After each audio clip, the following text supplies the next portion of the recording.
नमस्कार बंधुरा एनाज किचेने आपनादेर आबारो एकबार स्वागत। आशा करी आपनारा सबाई खूब भालो आछेन। प्रतिबारेर मतो आबारो फिरे एसेछि नतुन रेसिपि निये। आर आजकेर रेसिपि हलो टक दई। एई टक दई घरोयाभावे एकदम तैरी करे देखाबो। যদি ভালো লাগে থাকে অবশ্যই একটা লাইক শেয়ার করে দেবেন এবং কমেন্ট করে জানাবেন কেমন হয়েছে। আর নিত্য নতুন ভিডিও দেখার জন্য আমার চ্যানেলটিকে সাবস্ক্রাইব করে দেওয়ার জন্য অনুরোধ রইল। তো শুরু থেকে শেষ অবধি ভিডিওটি কিন্তু স্কিপ না করে দেখতে থাকুন।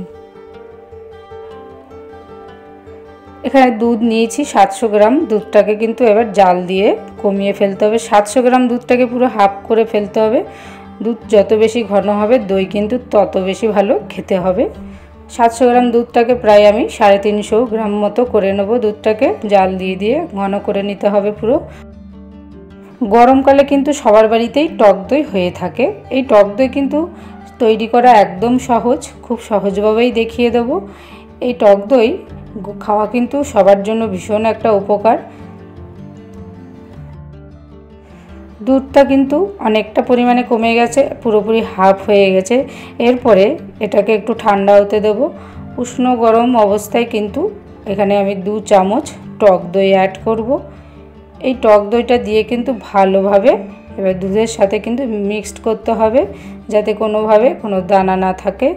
আপনারা চাইলে কিন্তু একটা পাত্রে টক দইটাকে একটু ফেটিয়ে নিতে পারেন, এমনকি এইভাবে দুধের মধ্যে ডাইরেক্ট দিয়ে দিতে পারেন। এই দেখুন ভালো করে এটাকে কিন্তু মিক্সড করে ফেলতে হবে।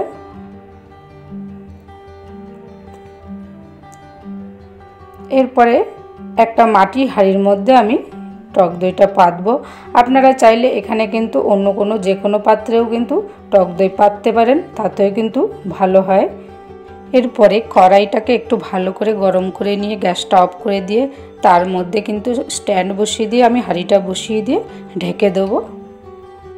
এর উপর দিয়ে আমি একটা তোয়ালে দিয়ে চাপা দিয়ে রেখে দেবো এইভাবে 6 ঘন্টা পরে ফিরে এসেছি। দেখুন দইটা কীভাবে পারফেক্টভাবে তৈরি হয়ে গেছে। এই দেখুন দইটা কত সুন্দরভাবে তৈরি হয়ে গেল, একদম পারফেক্ট। দেখুন একটু কিন্তু কোনো দইয়ের মধ্যে জল নেই। আমি একটু কেটে দেখিয়ে দিচ্ছি। দেখুন দইটা কিন্তু দারুণ হয়েছে, একদম কোনোভাবে কোনো রকম জল নেই, একদম পারফেক্টভাবে তৈরি হয়ে গেছে। এইভাবে কিন্তু আপনারাও খুব সহজে বাড়িতে তৈরি করতে পারবেন। এই টক দই আপনারা হাঁড়িতে যদি না করেন এমনি যে কোনো পাত্রেও কিন্তু করতে পারেন। তারপরে কিন্তু দইটাকে একটু 2 ঘন্টার জন্য ফ্রিজে রেখে দেবেন, একদম দোকানের মতো তৈরি হয়ে যাবে। আশা করি আপনাদের এই টক দইয়ের রেসিপিটা ভালো লেগেছে। আর যদি ভালো লেগে থাকে অবশ্যই কিন্তু বাড়িতে একবার হলেও ট্রাই করবেন এবং লাইক শেয়ার করতে ভুলবেন না। কমেন্ট করে জানাবেন কেমন হয়েছে। আর আমার চ্যানেলে যারা নতুন প্লিজ সাবস্ক্রাইব করে দিয়ে পাশে থাকা বেল আইকনটিতে চাপ দিয়ে রাখবেন যাতে নেক্সট যখনই রেসিপি দেবো সেটা আপনাদের কাছে নোটিফিকেশনে পৌঁছে যাবে।